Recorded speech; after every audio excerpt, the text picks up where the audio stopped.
All right. Yo, what's going on, everybody? And welcome back to the show. If you're new here, my name is Mitchell. In today's episode, I'll be talking about, do you attract or do you chase love? So I do these YouTube lives every Saturday at 12 p.m. Pacific time, 3 p.m. Eastern time. And if you guys do find this video content of value, I'll like it. If you hit the like button, subscribe, and leave a comment down below and share with your friends, family, whoever that you feel like will benefit from this. That being said, let's go on to the recap episode that I'll be talking about today. And the recap episode is on, are you stuck in a loveless marriage?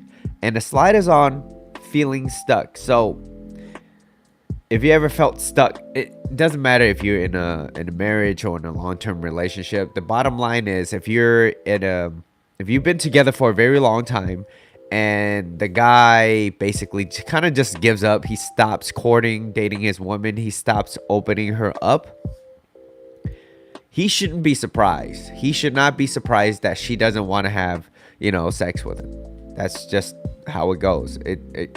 You have to always date and court your lady, right? And so the grass is greener where you water it. What's up, Tracy? How you doing? I do want to preface this. I'm congested again. I think I'm getting re-sick with this. I don't know. And I also took a little bit of NyQuil, so it doesn't help. It doesn't help. Okay. In the morning, who does it? Anyways, I did it. And I'm going to pass out after this. Anyways, let's continue on. The grass is greener where you water it. The grass is greener where you water it. And too many people feel stuck or felt like they settled into a relationship. Whether you're married or in a long-term relationship, it's pretty much the same thing. A lot of people feel like they're stuck. They feel like that I stayed in this relationship for a little bit too long, and there's that sunk cost fallacy that I'm going to be talking about later on, where you felt like you already invested a lot of time, money, effort, whatever it is, but usually what ends up happening is the cost of what you invested in everything outweighs the benefits of being in a relationship. And that's usually what happens. We stay in a relationship for way too long and we get stuck. What's up, pizza guy? How you doing? Good. That's okay. Yeah, thank you, Tracy. So number one most important thing is, if you're a guy and you're watching this, you must date and you must court your woman. You have to open her up. Okay, courting her is not just having a great time, but you have to make sure that during the down times, the lows, how are you gonna bring her back up? Because you're supposed to be the leader. If you're the leader and you don't lead that, she is not going to want to open up to you. She's gonna be closed off. She's not gonna be as authentic because she's not really fully herself. She's not fully in her feminine. What's up, Crystal? So it is very, very important to understand that you have to open her up. You have to date, you have to court, you have to listen to her. This means that, say for example, the moment you come home from work or whatever, after a long shift or whatever, even if you're having a bad day, it should still kind of be about her. Okay, it should still be about her. Ask her how her day was. Let her talk. Women solve their problems by talking about things. And so in other cases, this is where the man is trying to speak to her and she's unwilling to speak. There are women out there that they're like, hey, look, I'm trying to talk to you. And she's like, I don't want to talk to you. She's kind of stonewalling you. She's not really giving you a solid answer. Or she just doesn't want to talk. And you got to let her know. Hey, if we're going to try to work this out, maybe right now is not a good time. But eventually we're going to have to talk, because if you don't talk, it's not going to be solved. It's not going to be solved. And also, it's emotional abuse. It's emotional abuse. If she's unwilling to talk because maybe something happened in a relationship that you might have caused and you're not sure of that, you got to cut that guy slack. You'd be like, hey, you know what? Maybe right now is not a good time. We don't have to talk right now. And I understand you're in your feelings. I understand. I'll give you space. But eventually, if you don't speak up, it's not going to get solved, and it's not going to be good. And if we sweep it under the rug, guess what's going to happen? 2-3 months down the line, you're going to bring that shit back up, and it's not going to look good. So, but I would say this, as the guy, as the man, as the leader, you can't say, oh well, she doesn't want to open up. I tried, I asked her what's wrong, and she doesn't want it. Like, you have to do it. But this is where you put your foot down, and you set and you enforce those boundaries. You're like, if you don't want to talk, that's fine. But just understand that by not speaking right now, it's going to make it worse in our relationship if we don't talk about this. And you let her have it. You let her know it. And if she doesn't want to do it, well, guess what? You're going to find somebody else that's willing to communicate, that's willing to talk things out. Because a good relationship isn't about how well you deal with the highs, how well you celebrate. Because everybody knows how to have a good time in some way, shape, or form. But not everybody knows how to handle the lows. So it's about, and handling the lows is a way better predictor of a healthy, lasting relationship than just experiencing highs, because that's not reality. And you can ignore reality, but you can't ignore the consequences of ignoring reality. So you must open her up. Okay, going back to that. If you care about that relationship, you must open her up. And if she's unwilling, you still have to decide to be the leader. And as the guy, if you still decide to be the leader, that's good on your end. That's good on your end. And so take your time. Try not to get too much into your feelings, okay? Because if you do, guys, she's not going to let that go. She's not going to let that go, all right? And every now and then she's going to bring it up, and you can't let that stifle you. Now, going back to how most relationships, where most people settle in relationship, usually in a lot of longer term relationships, they're not happy. They're unhappy. Most of the people are unhappy. And, you know, or maybe someone stops putting in the effort. Usually it's the guy. And the reason why I'm putting it on the guy, and it's not because I want to bash on the guy. I just want him to become a good leader. Why? Because becoming a great leader will offer a lot more opportunities, not just for yourself, but you learn how to nourish a relationship. And that's how a relationship will flourish, because you learn how to water it correctly with the right amount of water, if you will, the right amount of balance of sharing too much versus not sharing enough, like things like that. And so if you look at the statistics though, if you take a step back and just look at the statistics, most first marriages end in divorce. Well, not most, about 40 to 50%, which is pretty high if you think about it. It's a pretty high number. Just think about it. It's like, well, if you get married, flip a coin, basically. And if you stop taking care of yourself, you stop dating, you stop courting your woman, that coin flip is going to favor one more than the other. And then if you think about it in this perspective of, just think of it like this. If you don't take care of your relationship, if you don't take care of your body, if you don't take care of your mind, and I love what Tony Robbins said. He's like, your mind and everything else is like a garden. You have to intentionally plant what you want to plant in order for those flowers or whatever that you're planting will bloom.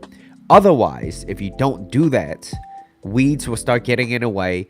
And if you don't protect yourself, what's going to eventually happen is it's going to take over your garden or your place, and it's going to suffocate you. It's going to be overwhelming. So you have to take a step back and protect yourself.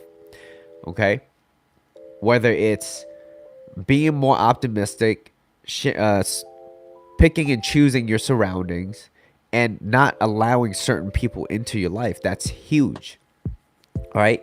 So back to the divorce, where 40 to 50% of marriages end in divorce, and about 70 to 75% are the ones that are women who initiates the divorce. 70 to 75%. So now, as a guy, the only thing that you really can do is You have to be in your masculine. You got to step into your masculine energy, your masculine man. There's really not a lot of days off for you, but if you remain masculine, you remain that person that's unbothered, not stifled, and you go for what you want, and you continue to date and court your woman, your lady in your life, guess what's gonna happen? You're gonna have way more things. You're gonna have better problems, right? She's gonna want you more than you want her, and you're just kind of like, well, I love you, I care about you, I have a lot of things I need to do, but it's like you're not. It's a good problem to have. For her to want you more than you want her. Most guys can't say that. Most guys are like begging to be like, oh, come on, just throw me a bone. Can you? That's pathetic, right? So, taking all this, a healthy relationship, it takes a lot of effort. It requires two people, the best way to show up in a relationship to the best of your knowledge. And if you don't know certain things, sometimes you just got to learn it. You have to learn it before you get into the relationship. That way, that's how you make it flourish.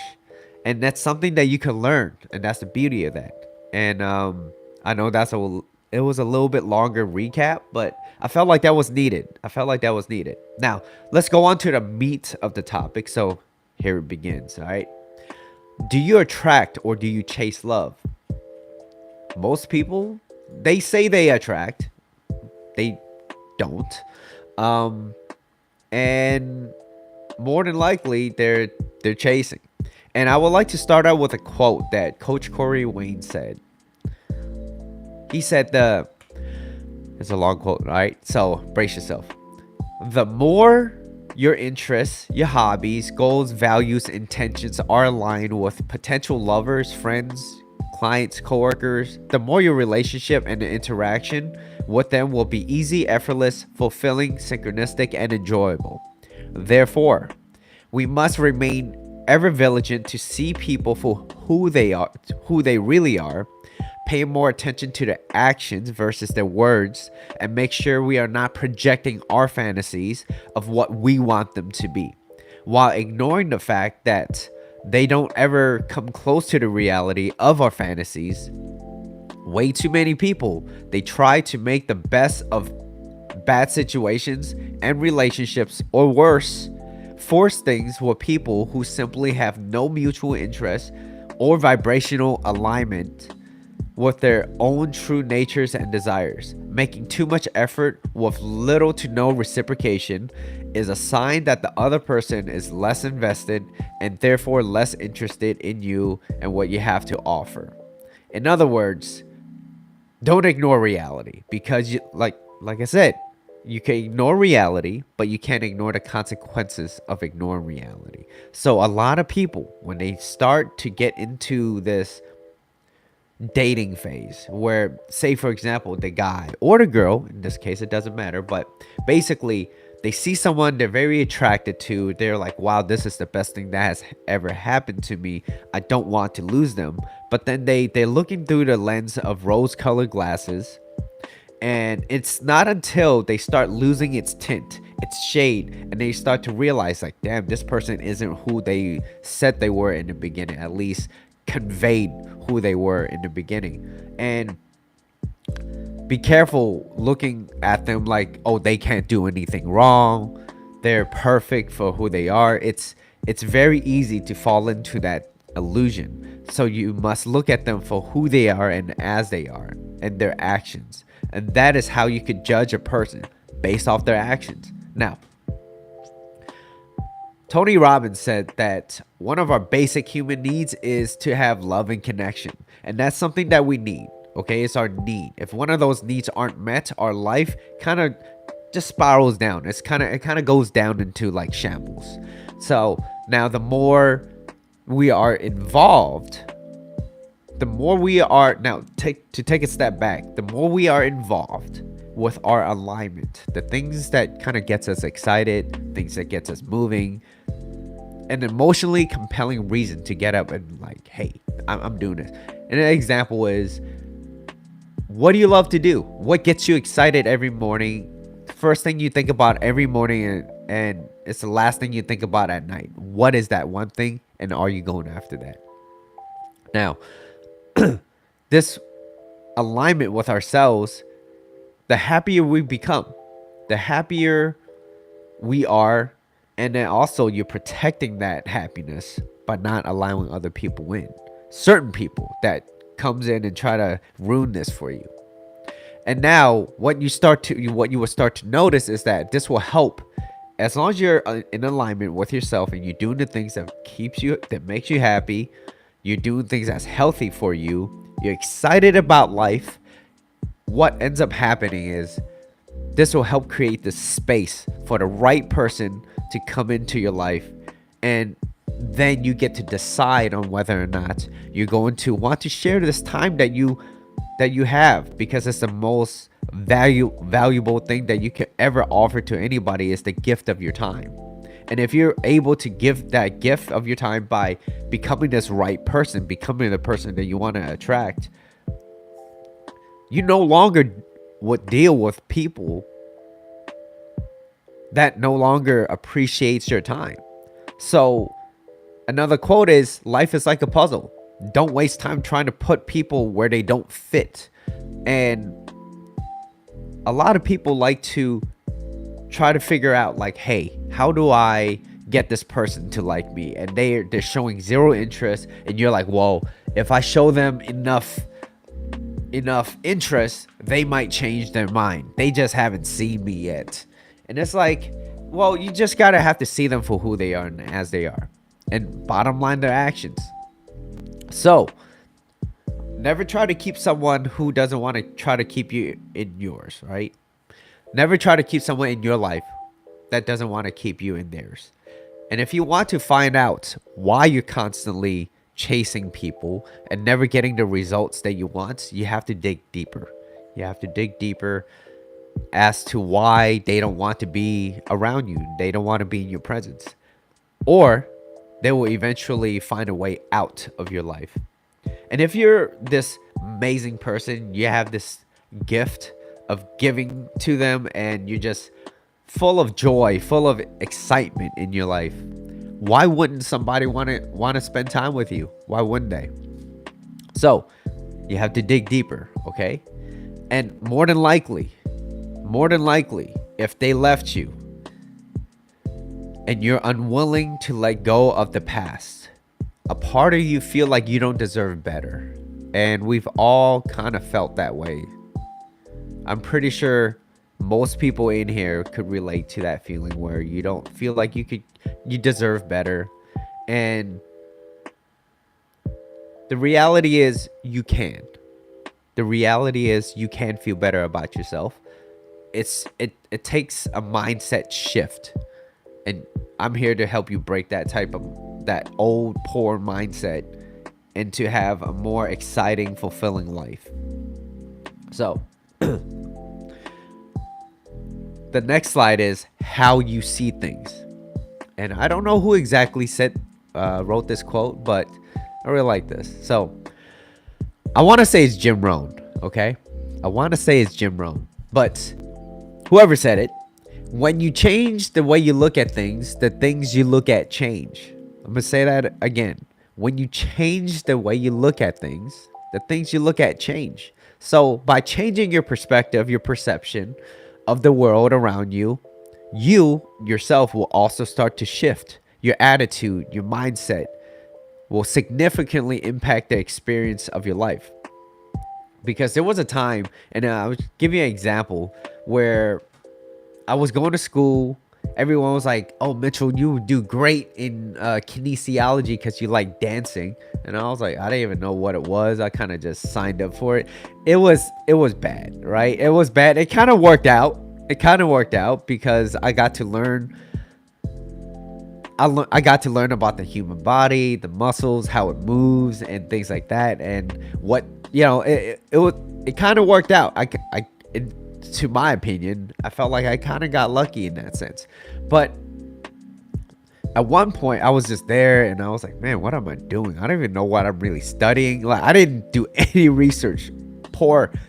Don't do that. Don't be like me. Don't do that, right? So I went into this program, kinesiology, and I was like, all right, this is it, huh?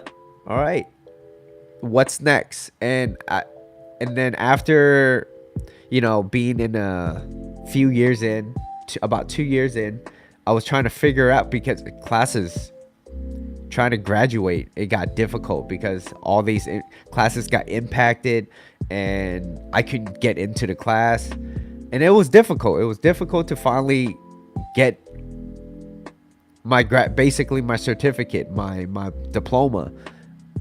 And as I was in that process of getting it, I went to outpatient physical therapy because I was trying to sign up for to become a physical therapist at one point, because I like the human body, and like I said, it kind of worked out for me. But then I was like, man, this is depressing.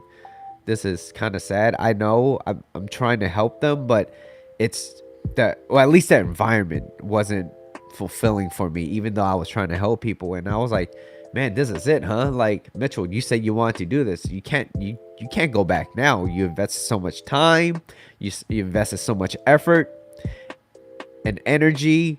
It's like, you have to do it. You got to do it. And I was unhappy with it. And the more unhappy I was, the more I was trying to push myself. I was forcing myself to try to be excited about something that I wasn't, in other words. And so I didn't know this at the time, but it was a sunk cost fallacy, where it's basically your tendency to try to continue with something that you invested a lot of time, your energy, maybe even money or effort into something. And even though you know that the current cost outweighs the benefit, so like whatever money, effort, time, effort, anything you invested, it outweighs the benefits. And I was like, oh man. And I was like, damn, that's such a big waste of time. And you have to remember this too: the mind is it's less forgiving, and so are the people that you spend most of your time with. And you have to understand that, especially those people who constantly feed you into this negativity loop of just, damn, you wasted your time, look at this person, you wasted time, energy. I told you he couldn't do it. You don't want to be around those people. Honestly, it's not beneficial for you. And it's not beneficial to be around them. It is also important to understand that by shifting your belief, by protecting yourself, become more optimistic, thinking that you're able to do something is a whole lot more beneficial than turning yourself down before you even get started on something. So I wanted to take a step away, and I was like, look, I don't really care about doing too much physical therapy. What I want to do is maybe step into like training, personal training. It's still related. Um, it's not as much money at the time. And as you're going through life, you're trying to figure out, like, well, how can I do this to make more money and to do that? And money was like the first thing on my mind at the time.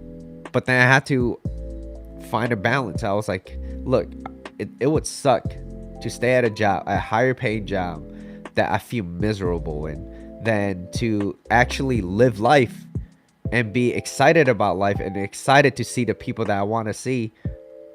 Make it a little less. It's like you have to pick. You got to choose it. And I chose the path that gets people where they want to be. They're excited. They're a little more fulfilled in that area of their life, and to make less at the time. And you will find a way to build yourself back up. And so by shifting that mindset, by also removing myself from a certain type of environment, excuse me,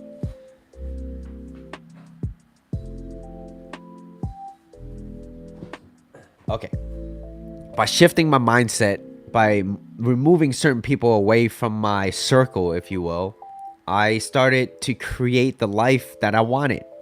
And it starts from where you're at mentally. And by default, I told myself, I was like, look, by default, if you don't know how to feel sometimes, I was like, why not do things that you enjoy at the very least? So be in a happy state.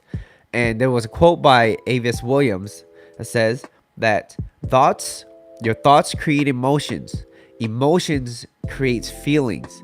feelings start to create behaviors. So those are your actions. So it all starts from thought, right? So it's very important that your thoughts are positive to attract the right people, events, and circumstances into your life. So it's really important to every day you must stand guard at the door of your mind. You got to be really careful about the people that you invite into your mental factory, if you will, into your so what you consume, what you like to watch, what you eat, what you put into your body, whether it's mental or physical, whatever it is, just know that there is a cause and effect. And there is more misery in the world, there's more chaos in the world, and people tend to gravitate towards that anyways. But they have a lot of that. People, misery loves company, and it usually it tends to be our first teacher. What I'm telling you is that just don't let it be your last, because a lot of people like to live and drown themselves in misery. They surround themselves with people. And example is, and yes, I am calling a certain particular group out. It's the red pill community. And it's because they don't enjoy being around women. I mean, they want to enjoy being around them, but at the same time they're miserable. They sound miserable. It's because they don't understand that they don't vet properly. They just saying all women are like this. They only want this. And to some degree, there's to some degree what they say is not false, and some are partially true. Big difference. But at the end of it, it's you're angry, you're upset about women, and it's like I could see where you're trying to find justice for men, and so you get these group of men who doesn't really know any better, that's listening to a platform that has a lot of people following, and they're saying that, oh yeah, you know what you're saying is validating exactly how I felt. That's exactly what happened back then, but you're not really fixing the cause, and the cause is shit. Sometimes it's you're not that great. You're not that great. And so how do you change that? Well, become better. Sounds simple, but you have to start with yourself. You got to start with yourself physically. You got to start with yourself mentally. You got to educate yourself, and then you got to start removing people from your life. It's a whole ego shift. Everything that you once believed is now, it feels like a lie to you. To some extent. It's like when I was reading this book, How to Be a 3% Man by Coach Corey Wayne, I was like, light bulbs was popping up. It was just like, I was like, wow, this is amazing. I've been messing up my entire life without knowing it. And I wish I had that book earlier too, but it is what it is. And I was like, okay, being upset doesn't really get you anywhere. Why not learn it? And so I started learning, and I was like, all right, I just got to protect myself, not let certain people into my life, as long as they're not, you got to be some sort of benefit. And it sounds bad. It sounds like, damn, I have to be a benefit in order to be in your life. To some degree, yes, you do. Because if you're not adding to my life, why would I want you in my life? Especially if you're draining my energy, like those energy vampires. Why would you want that? And I'm not saying that, like, it doesn't mean that you go out there and be mean to people. Absolutely not. What I am saying is you have to have some sort of benefit, and it doesn't have to be a lot. Maybe just being kind. Just being kind to someone. That's a really good bet. Without being kind, without the intention of trying to get something out of it, that is good enough. And there's not a lot of people like that out there, where they're just naturally kind people. And if you do have those type of people in your life, you wanna hold them close to your life. But misery loves company, okay? And it tends to be our first teacher. Like I said, just don't let it be your last. And to start off from a place of more optimism, it offers a lot more opportunity. So you are who you associate with. So whatever you put into your mental factory, the people that you're around, that echo chamber, you got to be really cautious about what you're allowing into your life. Because if you get enough I forgot who said. There was a quote, but basically, if you lie, I'm butchering the hell out of this. But basically, if you say something enough and it's a lie, but you make it believable, eventually it becomes someone's truth, right? So, gotta be careful. You have to be careful what you consume. Be careful of your surroundings. Be careful what you consume, and follow the people that have already made it, that has been more successful, and that have already achieved the things that you already want. Follow those type of people because they know the path. And especially if you're over here, you're at the bottom, you don't know what you want. You don't know what you want to do fully, and then out of nowhere you just like, you know what, I want to do this. Guess what's gonna happen? You're gonna get a lot of those people that's gonna basically rain on your parade, and they will step on you and be like, what makes you think you could do this? What makes you think you could do that? And you have to be very careful, because a lot of times people project how they feel about themselves onto you. Now, an example is, say you wanted to be a dancer or artist or whatever it may be, and out of nowhere you're just like, you know, I just want to do this, and then you start explaining it to certain people. There might be some people out there, a lot of people, they're not really for you. They don't really want you to succeed, and you know, if even if they do, they don't want you to be much better than them. And so what ends up happening is they will try to bring you down. It's because you become this mirror, this reflection to what they're not, because you're trying to do something more than what they're already doing, and they will try to pull you down to their level. And so you got to be really cautious about those type of people in your life. Now, the next slide is attracting the right person. Okay, I've been rambling for a very long time. Attracting the right person. By attracting the right person is a byproduct of who you are and what you've become. This should not feel forced. And in this example is, maybe you're out there, you're trying to meet someone. By meeting someone that has interest in you, it should be kind of easy and effortless. It doesn't mean that you won't be excited or maybe even nervous. It should be easy and effortless, getting to know them, talking to them. It's like, damn, where you been my entire life? Holy shit, I could just talk to you. What the hell? And it should be the result of why your life is amazing.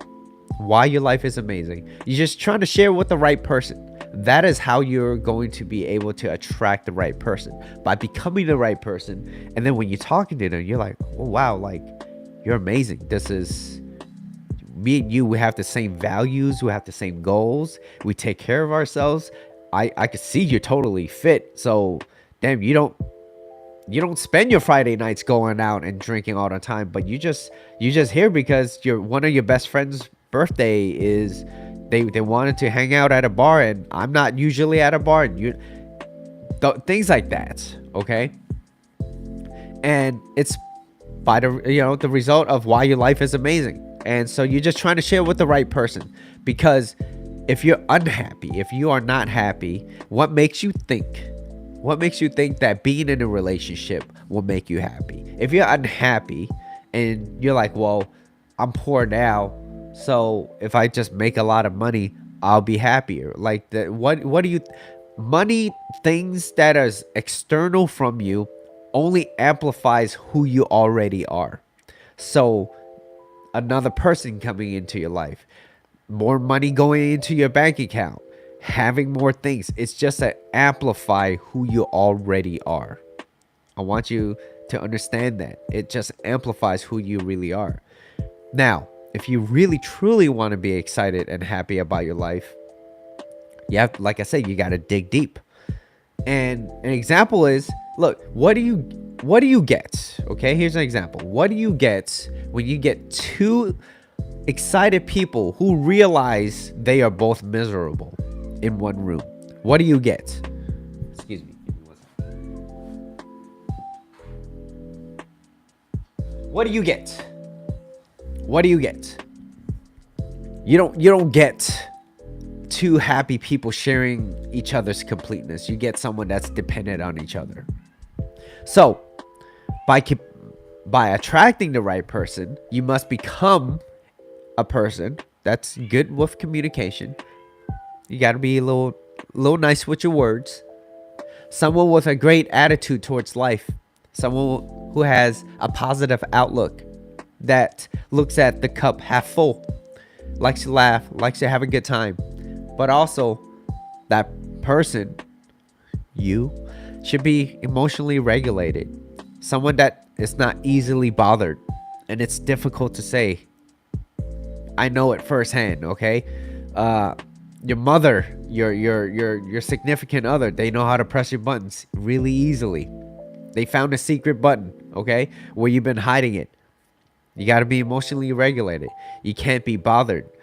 Person that handles the low and knows how to enjoy the highs. You have to be that person. And you have to understand what natural essence you are. What is your natural essence? What are you, more masculine, or are you more feminine? So you have to understand that. You have to be true to that. So if you're a guy and you're watching this, and if she's interested in you at all, and you want to attract her into your life, you still have to do some sort of pursuing. So if she's interested, all you have to do is not talk her out of her liking you. And the reality is, most men, they talk a lot of women out of liking them. They over communicate. They do things such as illusion of action. Oh, I have to do something, otherwise I might lose her. And these are things that it's a little bit more, I wouldn't say calculated, but it's a little bit more timing. It's you have to be a little bit more precise in this, and you have to understand that by over communicating, it kind of ruins the interest. Like, there is no mystery about you anymore because you shared everything. So, or if they back away, you feel like, oh, they're backing away now. We used to talk a lot and now we don't. So now I have to share a little bit more because I don't want to lose them. Illusion of action. So they're not understanding that sometimes there's certain things you just kind of have to hold back for yourself, and that's okay. You don't have to share everything. You have more to talk about. This isn't game, okay? This isn't game. It's more about, well, if you're a guy and you're doing this and you have a purpose in your life, you have a mission, you have things to do, you're not going to have a lot of time to just stay on the phone and just talk and talk and talk. You got things you got to do.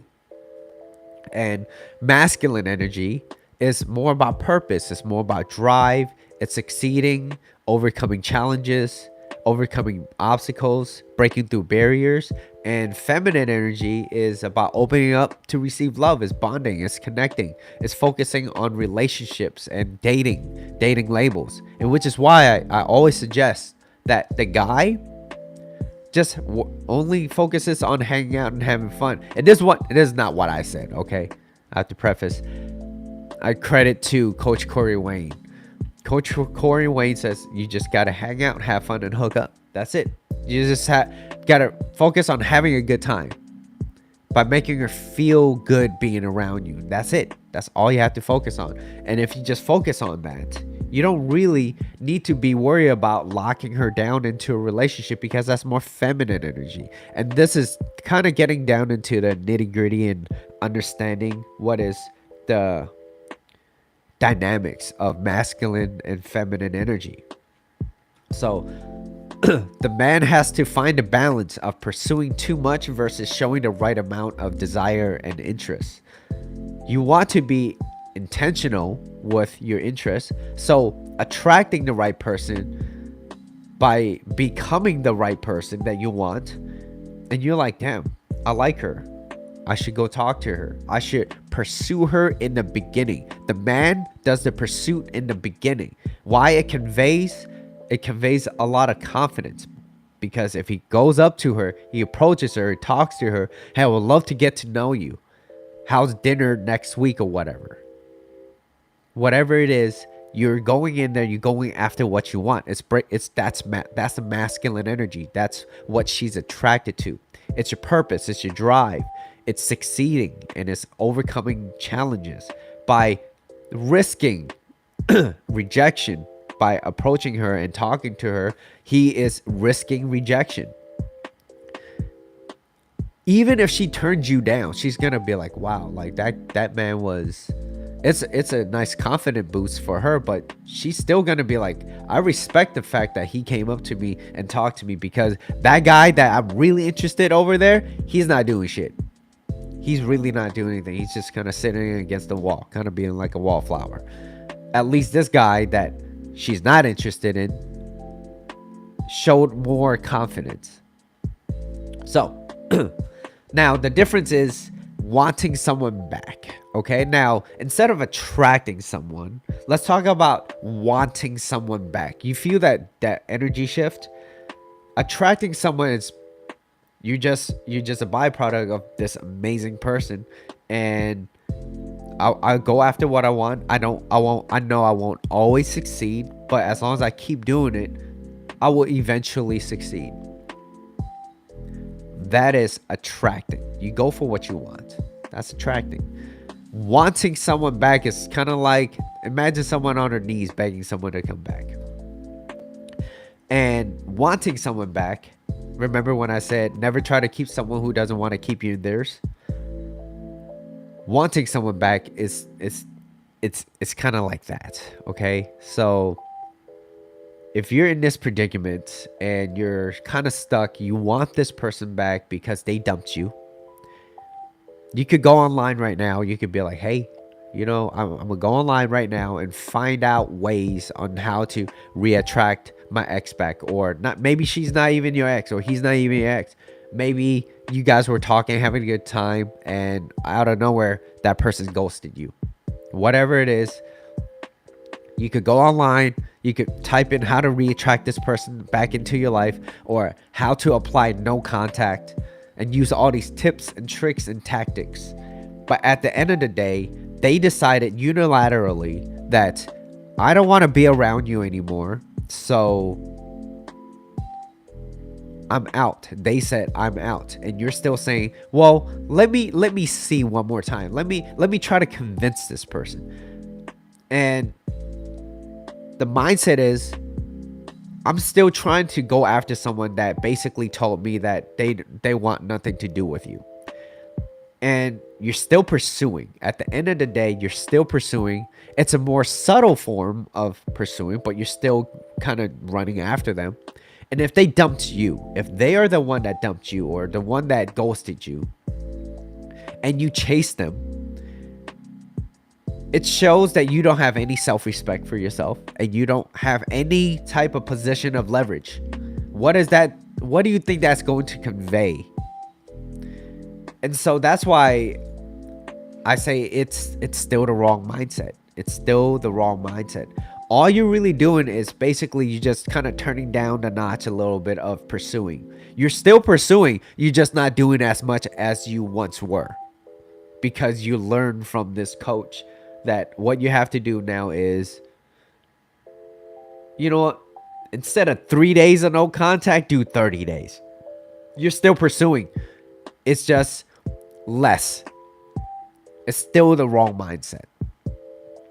Because, like I said, you're just dialing it back down, and you're not doing it as much as you once were. Because if you really think about it, if you think about it in this perspective of, if you really believe that you are a catch and you're this amazing person because you worked on yourself, right? You worked on yourself.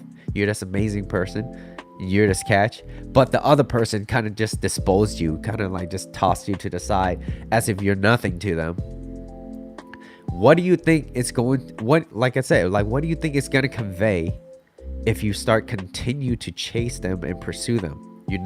What do you think that's going to convey? Even if you're like, oh, I'm doing minimal pursuits. 1%. I'm just doing 1% pursuit. 1% is still too much.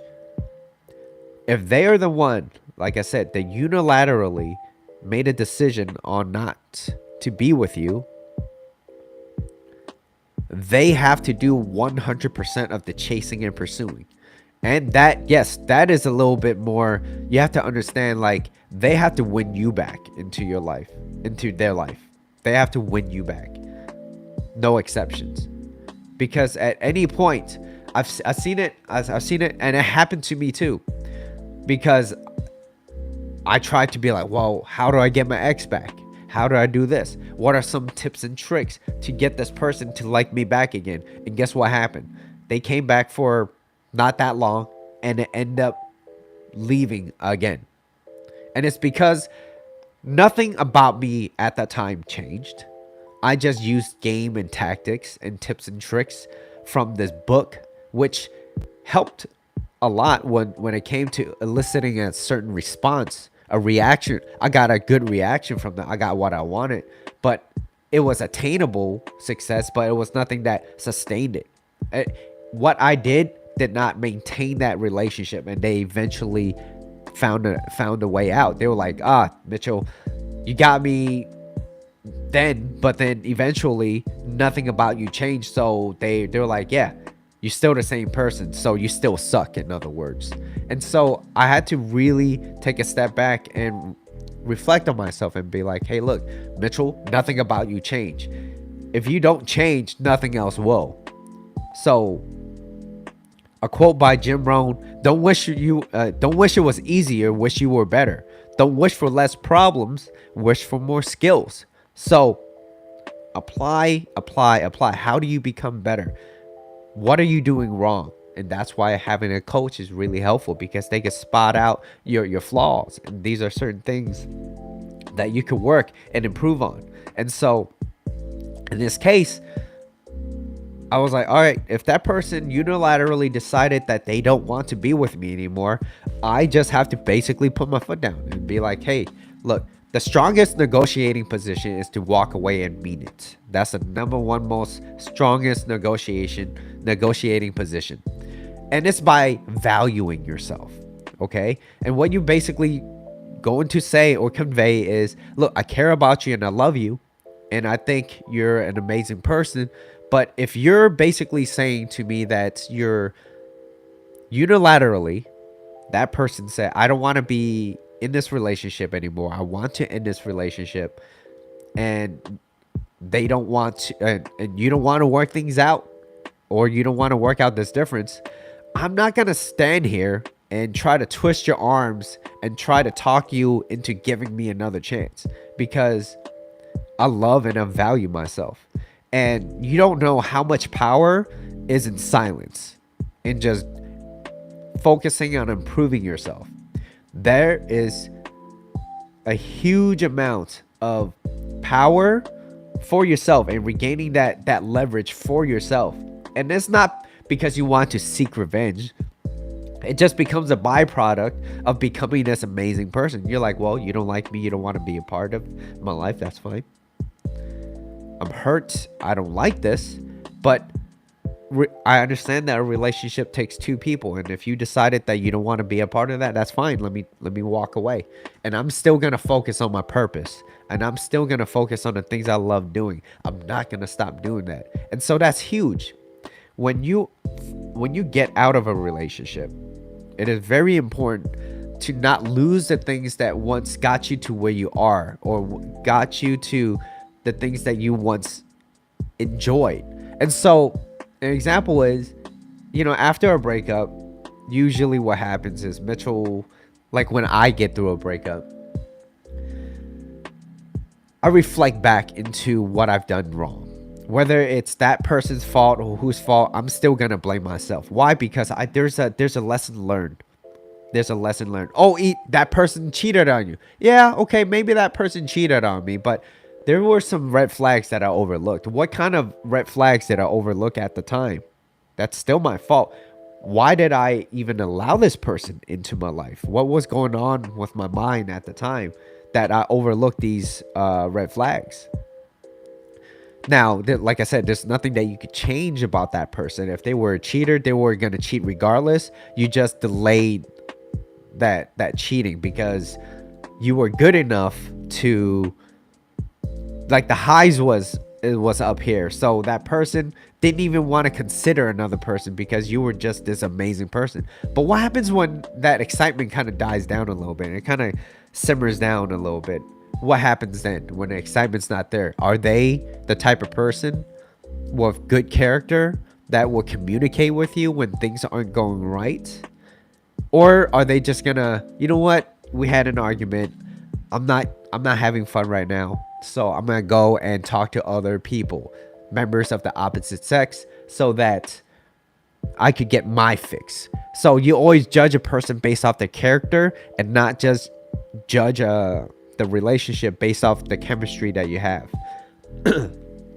and and I always recommend that the best place that you could come from all this, if especially if they're the one that decided to leave, the best place that could come from this is to become your most attractive self again. And so the things that I've done is, yeah, I went to the gym. I still continue doing that, but I focus on the things that I love doing, which is, still going to the gym. Maybe now that I have a little bit more time on my hands, I'm gonna invest a little bit more time and effort into the gym. And I'm going to continue to dance because dancing to me is a lot more fun than just running on a treadmill sometimes. And it's my cardio, and I get to allow myself to be a little bit creative. And it's fun for me. And that's something that I would never let go. It's something I keep close to me. On top of that, I like to reflect. At the time I wasn't a coach then, but then I started to realize, I was like, man, Mitchell, you're making a lot of these mistakes. There has to be answers out there. And I found that book. How to Be a 3% Man by Coach Corey Wayne. And that book taught me so much. And I was like, wow. Light bulbs started popping up. And I was like, I had the right mindset in the beginning. That's something that I would say I was lucky on. No matter what happened into a relationship, in my past relationships, I like to reflect on the things that I messed up on, whether or not it's on them. I'm like, well, what did I do to make that? What I do to help make that? Is this the right word? The catalyst that kind of pushed it to make it go quicker. What did I do to help expedite that type of behavior? Because at the end of it, it's like there was still a lesson to be learned from that. So after all that, I was like, yeah, more than likely, I probably did things that caused her to lose a lot of interest and attraction, and it happens, and you learn from it. Because maybe you stop taking care of yourself. Maybe you stop, maybe you let yourself go a little bit. You gotten too comfortable. You got a little bit complacent in the relationship. You stop dating and courting your woman. And so if she doesn't feel heard and understood, the legs close. But if she does feel heard and understood, the legs open. And so it's your job as the guy, if you're watching this, and if you're a man, you're the leader. You're supposed to be the guy that leads regardless. You have to make a decision. If she decides that she doesn't want to communicate with you, well, you got to put your feet down. You be like, look, I'm trying to talk to you. You're not opening up. It's not loving. And it's emotional abuse. And if you continue to do this, I'm not going to be a part of this, because this is not how a relationship will flourish. This is the beginning of the end of a relationship if all you do is stonewall me. I do not tolerate that. And that's it. And that being said, that is the end of the show today. Thank you for staying on. And I will go over a summary. Give me 1 second. All right. So the summary is, number one is patience. The more you are involved with your own alignment, things that get you excited, what makes you happy, makes you happier, it helps create the space for the right person to come into your life. But it has to be towards your alignment, the things that you value. What are your goals? Similar goals and similar value. You're basically stacking things in your favor. In other words, you're just trying to stack things into your favor. So it's like, if you want someone that is a good person, that doesn't go out and party a lot and things like that, go. And I'm not saying that you can't find someone in this place, like a club or a concert or a rave or whatever that you do. It's just that the chances are, the likelihood is that, if they're there, they're probably gonna go back again. If you want someone that kind of stays at home, maybe maybe you just gotta do something a little less crazy, a little less crazy. Like I said, I'm not saying that you can't find somebody like that, but you want to stack your chips into your favor. So if you want someone that takes care of themselves, maybe the gym, maybe the library. People still go to libraries. Maybe that. So you want even shopping at like healthy food sections, okay, versus someone in the process aisle. I call that the process aisle. It's usually in the middle. Anyways, patience, okay? You want to create a space for the right person to come into your life. Now, number two is how you see it. It's how you see things. Is projection. And so you have to shift that. So when you change the way you look at things, the things you look at change. And so if the world is mostly about chaos and misery. Misery tends to love company, and it also tends to be our first teacher. Like I said, just don't let it be your last. By default, be happy, be positive about a situation, because optimism offers more opportunities. It offers opportunity. It doesn't make things better. It just offers more opportunities. And if that opportunity arises and you hop on it and things go well, guess what? Your life is going to be a lot better little by little. And so you are who you associate with. Attracting the right person is a byproduct of who you are and what you become. So you want to become a person that is a good communicator, that knows how to solve problems, someone with a great attitude, a great positive outlook in life, cup half full. That's someone that's emotionally regulated and not always easily bothered. A person that understands to handle the lows and not just knows how to enjoy the high. Someone that does both. That's a better predictor. So wanting someone back. Never try to keep someone who doesn't want to keep you in theirs. You can go online right now. Like I said, you go online, you can find all these tips, tricks, tactics, advice on how to re-attract that person back into your life. That's, at the end of the day, is still pursuing. You're just dialing it down a little bit. And if they're the one that unilaterally chose to not be with you, well, what you have to say is you'd be like, well, hey, I love you. I care about you. I don't want to do this, but if this is what you want, then, I mean, it sounded like you made your decision already. So let me know if you ever decide to change your mind. And so at that point, and I would say this too, here's a little extra tip and tricks. Okay. And like I said, I don't like tips and tricks, but it's better than to sit down and not have any advice. And I want you to have this as to build into you. So it's basically just understanding and respecting yourself. Okay. So if they unilaterally said, I don't want to be around you anymore, you're just going to be like, all right, and you say, I love you. I care about you. I don't want this. But if you made your decision, it sounded okay. Well, let me know if you decide to change your mind. And at that point, what they have to do is, you're not going to ever, that's it. You're done. You're never going to pursue them. You're never going to say anything to them. Delete their number if you want, but you're never going to text them or call them or anything anymore if they're the one that dumped you. Silence is very powerful at this point. And then you go and work on yourself. Not because you want revenge, but because you want your life to be better. And you don't say anything. And if they reach back out to you, they have to come to you. You're not going to go out there and meet them at a place. They have to come to you. So if I was the one that got dumped, and maybe 6 months down the line, she probably thought she found someone better, well, guess what? And if I'm still single and I don't mind, sure, you have to convince me that you messed up. So the closest thing that I'm gonna do, the furthest, this is what Coach Corey Wayne said, the furthest distance that I'm going to do is walk from where I'm at to my front door to allow you in to my house.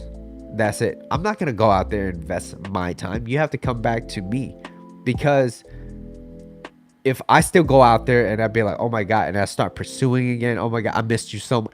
What do you think that's going to convey? It basically, you're reinforcing what their decision made maybe 6 months ago was the right idea. But if they have to come back to you and you work on yourself and you change, you became better, and they're trying to pursue you, there's more of an investment on their end.